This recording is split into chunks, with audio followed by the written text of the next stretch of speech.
এরকম ধুলো মাখা রাস্তা দিয়ে কে কে চলাফেরা করি। সব মাঠে থেকে ফিরছে এখন, মাথায় বোঝা নিয়ে, কেউ সাইকেলে করে বোঝা নিয়ে যাচ্ছে।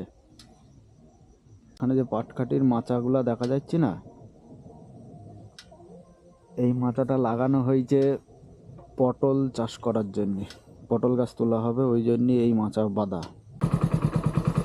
দেখতে পাচ্ছ এখানটা লম্বা সারি করে দাঁড়িয়ে আছে কিছু কিছু মানুষের মতন, ওগুলাকে দ্বার কাক বলা হয়। পাখিতে যেন নষ্ট না করে দেয় জিনিসপত্র, ওই জন্যে ভয় পাবে পাখিতে।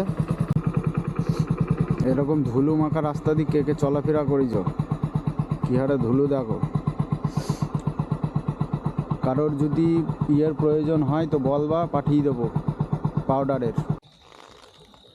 ওই একটা সাদা যে ইয়েটা দেখা যাচ্ছে, ছোট নলকূপটা, ওইটার মাধ্যমে মাঠে সব জায়গায় জল দেওয়া হয়। এ দেখো গায়ে কাটা কাটা, এটা হচ্ছে শিমুল গাছ। আর কদিন পরেই ফুল ধরবি লাল লাল, আর এখান থেকেই ফল হবে, পাকার পরে তুলু বেরোবে। প্রচুর কাটা গাছটায়, ফুলের কড়ি চলে এসছে, বসন্তর মধ্যেই ফুটে যায়।